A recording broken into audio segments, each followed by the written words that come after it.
અને હવે આગળ નજર કરવી છે આ દિવસના છેલ્લા મુદ્દા પર। વડોદરાને પૂરથી બચાવવાના અભિયાનમાં પ્રથમ ગ્રાસે જ મક્ષિકા જેવી હાલત અહીં જોવા મળી રહી છે। જે રીતે નિયંત્રણ કમિટીએ કરેલી ભલામણો પર કામ થાય તે પૂર્વે વિવાદ સર્જાયો છે। નદીને ઊંડી કરવી, ચેકડેમો બનાવવા જેવા કામોની ભલામણ કરવામાં આવી હતી। વિશ્વામિત્રી નદીને ઊંડી કરવાના ટેન્ડરને નામંજૂર કરવામાં આવ્યું છે। 110 કરોડના 2 કામો, એ મશીનરીના એ જે કામો હતા એ કામોનો ટેન્ડરનો વિરોધ કરવામાં આવ્યો છે।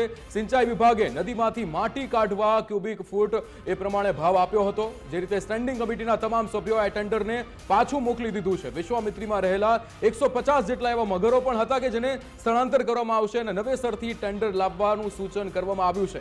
માનસી, જ્યારે વડોદરાની અંદર પૂર આવે છે, પૂરની અંદર જ્યારે અનેક લોકો ફસાય છે, બોટની વ્યવસ્થા કરવી પડે છે, અનેક લોકો પોતાના ઘરની બહાર એ બોટ લઈને નીકળતા હોય છે। આવી જ્યારે હાલાકી સર્જાતી હોય છે ત્યારે વારંવાર દર ચોમાસા બાદ આ દ્રશ્યો સામે આવે છે, પણ છતાં અહીંયા જાણે તંત્ર જ આ ઘટનાનો વિરોધ કરી રહ્યું હોય, ટેન્ડરનો વિરોધ કરી રહ્યું હોય તેવું લાગી રહ્યું છે।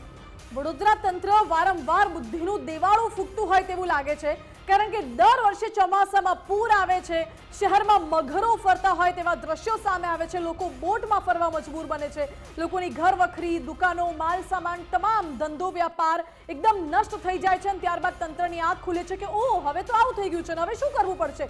તો એક પ્લાન બનાવી નાખ્યો કે વિશ્વામિત્રી નદીને ઊંડા કરી દઈએ એટલે કદાચ આ સમસ્યાનું નિરાકરણ આવી જાય, પરંતુ એમાં પણ હોબાળો મચ્યો, તર્ક વિતર્ક સર્જાયા અને હજુ પણ તંત્ર એ નિર્ણય નથી લઈ શક્યું કે કોણ ટેન્ડર લેશે અને કેવી રીતે આ પ્રક્રિયા આખી હાથ ધરવામાં આવશે। બિલકુલ, વિશ્વામિત્રી નદીમાં ડિસિલ્ટિંગ કરવાની કામગીરીનું જે ટેન્ડર હતું એને નામંજૂર કરી અને ઇરિગેશન ડિપાર્ટમેન્ટે જે ક્યુબિક મીટર પ્રમાણે અંદાજ બનાવ્યો છે એ અંદાજ પ્રમાણે આ જે 23.6 કિલોમીટરનો લંબાઈ વડોદરા શહેરમાંથી પસાર થાય છે એને 4 ભાગમાં ડિવાઈડ કરી અને માટીની ક્વોન્ટિટી દરેક સેક્શનમાં સરખી આવે એ પ્રમાણે કરી અને રીટેન્ડરિંગ કરવાનું નક્કી કરવામાં આવ્યું છે। આ કામ એટલે વિક્રમ, ભલામણો તો અનેક કરવામાં આવી હતી, પરંતુ આ ભલામણોના આધારે કામગીરી કેટલી કરવામાં આવે છે અને આજે ટેન્ડર નામંજૂર કરવામાં આવ્યું છે, હવે આગામી સમયમાં વડોદરા તંત્ર શું કામગીરી કરે છે? આશા રાખીએ કે હવે જે ચોમાસું આવે છે એ પહેલા આ કામગીરી થઈ જાય તો કદાચ લોકોને ચોમાસામાં હાલાકી ના પડે। બિલકુલ, હાલ મુદ્દાની વાતમાં બસ આટલું જ। આપ જોતા રહો ગુજરાત ફર્સ્ટ। નમસ્કાર। નમસ્કાર।